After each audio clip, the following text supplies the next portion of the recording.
আপনার হাতের দামি স্মার্টফোনটি কদিন ব্যবহার করার পর আপনি দেখলেন যে স্লো, তাহলে আপনি কি করবেন? ফেলে দিবেন? না, আমরা কিন্তু ফেলি না। আমরা এই স্মার্টফোনকে আরেকটু স্পিড করার জন্য আমরা বিভিন্ন ধরনের সফটওয়্যার ব্যবহার করে থাকি। ধরুন আপনি কম্পিউটার ব্যবহারকারী, কম্পিউটার উইন্ডোজ দেওয়ার পর আপনার কম্পিউটারটা অনেক বেশি ভালো ফাস্টলি কাজ করছে, কিন্তু কিছুদিন পর দেখলেন যে আপনি আপনার কম্পিউটারটা আস্তে আস্তে স্লো হয়ে যাচ্ছে, তাহলে আপনি কি করবেন? আপনি হয়তো কোনো থার্ড পার্টি সফটওয়্যার ব্যবহার করার চেষ্টা করবেন। না, তো চলুন আজকে কম্পিউটারের হাজারো প্রোগ্রামের মধ্যে একটি প্রোগ্রাম হচ্ছে রান। এই রান প্রোগ্রামের ব্যবহারটা আমরা অনেকেই জানি না, বিশেষ করে নতুন যারা আমরা কম্পিউটার ব্যবহারকারী তারা হয়তো এই রান প্রোগ্রামটার ব্যবহার জানি না, বা অনেকে যারা আমরা পুরাতন আছি তারাও এই রান প্রোগ্রামটা সঠিক ব্যবহার করতে পারি না। আসলে রান একটি চমৎকার একটি প্রোগ্রাম, যে প্রোগ্রামটি ব্যবহার করে আপনি আপনার কম্পিউটারকে একটু হলেও আগের চাইতে গতিশীল করতে পারবেন কোনো সফটওয়্যার ছাড়া, এবং কোনো সফটওয়্যার না কিনে এবং আপনি সফটওয়্যার কোনো ইনস্টল না করে কম্পিউটারের নিজস্ব অপারেটিং সিস্টেমের যে প্রোগ্রামগুলো আছে সেই প্রোগ্রামগুলোর মধ্যে রান কম্পিউটারের নিজস্ব একটি প্রোগ্রাম। তো আজকে আমরা দেখব যে কীভাবে রান প্রোগ্রাম ব্যবহার করে, কতগুলো কমান্ড ব্যবহার করে আমাদের যেই ফাইলগুলো চলতে কম্পিউটার চলতে যে ফাইলগুলো জমে থাকে, সেই ফাইলগুলো জমে থাকার কারণে আপনার কম্পিউটারটা স্লো হয়ে থাকে। আমরা এগুলো হয়তো অনেক সময় আমরা ডিলিট করি না। তো আজকে আমরা দেখব কীভাবে এগুলো ডিলিট করে কম্পিউটারকে অনেক বেশি একটু গতিসম্পন্ন করা যায়। আজকে আমরা সেই বিষয়টা শেয়ার করব। পুরো ভিডিওটি আপনি মনোযোগ সহকারে অবশ্যই দেখবেন। আর আপনি যদি আমার চ্যানেলে নতুন হয়ে থাকেন তাহলে প্লিজ আমার চ্যানেলটি এখন সাবস্ক্রাইব করে রাখুন এবং পাশে থাকা বেল আইকনটি এনেবল করে রাখুন, যাতে পরবর্তী ভিডিওটি সবার আগে আপনি পান। চলুন।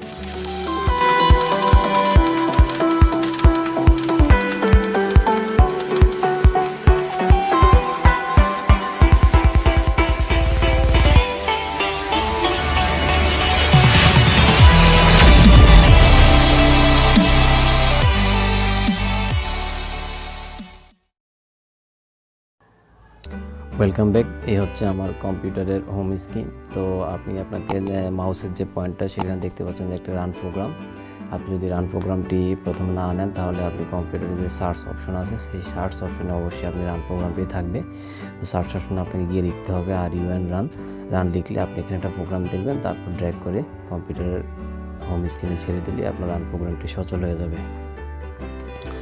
তো রান প্রোগ্রামটির মাধ্যমে আমরা দেখব কিভাবে কম্পিউটারের যে ফাইলগুলো সেই ফাইলগুলোকে ডিলিট করে কম্পিউটারকে একটু গতি আনা যায়, তাহলে আমরা কাজ করতে আমাদের সুবিধা হবে।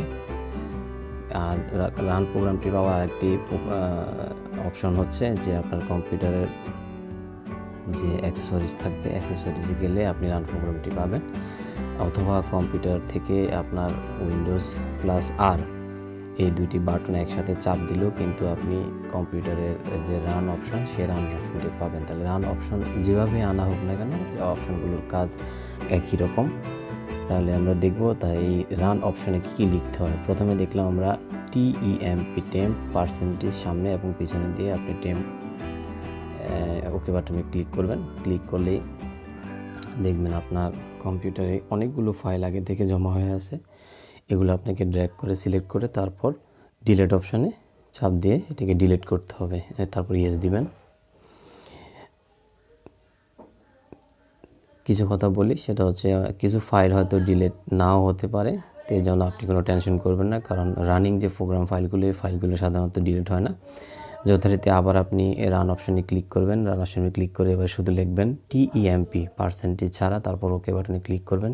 পুনরায় আগের মতোই ড্র্যাগ করে বা কম্পিউটারের Ctrl+A বাটন চাপ দিলে পুরোটা আপনার সিলেক্ট হবে। তারপর আপনি সেখান থেকে কম্পিউটারের ডিলিট অপশন বা আপনার মাউসের রাইট বাটন ক্লিক করে ডিলিট অপশন গিয়েও আপনি এটাকে ডিলিট করতে পারেন।